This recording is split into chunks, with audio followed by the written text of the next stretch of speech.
በርዜና ዓለም አቀፍ ድጋፍ ለሶማሊያዊ ፊፋ ዳኛ ኦመር አርታን ከአሜሪካ እገዳ በኋላ ሰኔ 3 ቀን 2018 ዓ.ም ያስኩትን መረጃ እናደርሳችሁ። ቤቱን ፎሎ፣ ቪዲዮ ላይክ፣ ሼር በማድረግ ጀምሩት። የሶማሊያዊ ታዋቂው የፊፋ ዳኛ ኦመር አርታን ወደ አሜሪካ እንዳይገቡ መከልከሉን ተከትሎ ከተለያዩ የዓለም ክፍሎች ከፍተኛ የድጋፍና የተቃውሞ ድምጾች እየተሰሙ ይገኛሉ። የዓለም ዋንጫን ለማስተናገድ በዝግጅት ላይ የምትገኘው አሜሪካ የወሰደችውን ይህንን የእገዳ ውሳኔ በተመለከተ ታዋቂ ግለሰቦች የሚከተሉትን አስተያየቶች ሰጥተውበታል። ከነዚያም ሶስቱን መርጫ አቀርብላችኋለሁ። የመጀመሪያው ዶክተር ቴድሮስ አድኖም የዓለም ጤና ድርጅት ዋና ዳይሬክተር ኦመር አርታን የፊፋ ዓለም ዋንጫ ላይ መድረስ ብቻ ሳይሆን የጀመረው በታሪክ የመጀመሪያው ሶማሊያዊ ወይ አፍሪካዊ ዳኛ በመሆንና የአፍሪካ ምርጥ በመሆን አዲስ ታሪክ ጭምር ነው የሰራው። ይህ ትልቅ ስኬት ምንም ይሁን ምን ሁሌም ደምቆ በርቶ ይኖራል። ሌላኛው ደግሞ ኢያን ራይት የቀድሞ የእንግሊዝ እና የአርሰናል አጥቂ የሶማሊያዊ ዳኛ ወደ አሜሪካ እንዳይገባ መከልከሉን አሁን አነበው። በየጥቂት ሰዓታት አዳዲስ ታሪኮችን እንሰማለን። ደጋፊዎች ተከለከሉ፣ ተጫዋቾች ተከለከሉ፣ ባለስልጣናት ተከለከሉ፣ ጋዜጠኞች ተከለከሉ፣ አሁን ደግሞ ዳኞች። ለመሆኑ አስተናጋጅ ሀገራት ለዚህ ታላቅ የስፖርት መድረክ በትክክል የሚያሳዩት ባህሪ ይሄ ነውን? ሶስተኛው ኢልያን ኡመር የአሜሪካ ኮንግረስ አባል የዓለም ዋንጫ ልዩነቶችን የሚያስወግድና ሰዎች ለስፖርት ካላቸው ፍቅር የተነሳ በጋራ የሚሰበሰቡበት መድረክ መሆን ነበረበት።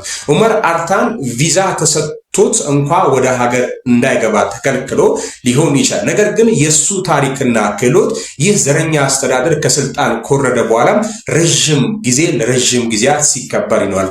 የመረጃው ምንጭ ቲአርቲ አፍሪካ። ይህን መረጃ እንዴት አያችሁት? ሶማሊያዊ ዳኛ መከልከሉ ፖለቲክስ ነው ወይስ ምንድነው? እስኪ ሐሳብ አስተያየታችሁ ስጡበት። ስለ ዓለም ዋንጫ ቀጣይ ቪዲዮ ሰራላችኋለሁ። ለአሁን ያለኝ መረጃ ነው። አመሰግናለሁ። ታላቅ የምስራች ከጉጂ ዞን አንዲት እናት 4 መንትዮችን በሰላም ተገላገለች። የዜናው ቀን ሰኔ 3 2018 ዓ.ም። ክቡራትና ክቡራን አድማጮቻችን እንደምን አረፈዳችሁ። ዛሬ ሁላችንም ደስ የሚያሰኝ በጉጂ ዞን በአዶላ ዋዩ ሆስፒታል የተመዘገበ አንድ አስደናቂና ታላቅ የምስራች ይዘንላችሁ ቀርበናል። ቤቱን ፎሎ፣ ቪዲዮ ላይክ፣ ሼር በማድረግ ጀምሩት።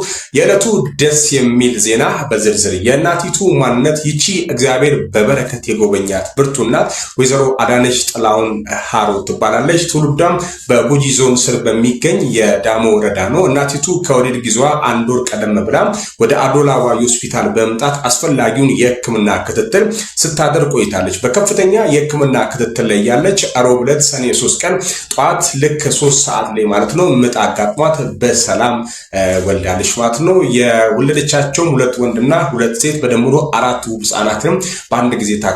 የማህፀን ጽንስ ስፔሻሊስት የሆኑት ዶክተር ሰለሞን ካፍቱም እንደገለጹት በአሁን ሰዓት እናቲቱም ሆነ ህፃናቱ በሙሉ ጤንነት ላይ እንደሚገኙ ጠቁሟል። እየተደረገ ያለው እንክብካቤ በአሁን ሰዓት ከሆስፒታል በኩል ለማገገም የሚረዳቸው ማንኛውንም አይነት አስፈላጊ ድጋፍና ክትትል በከፍተኛ ትኩረት እየተደረገላቸው ይገኛል።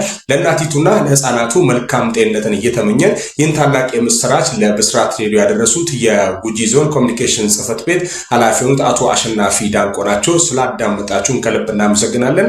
የመረጃው ምንጭ ብስራት ሬዲዮ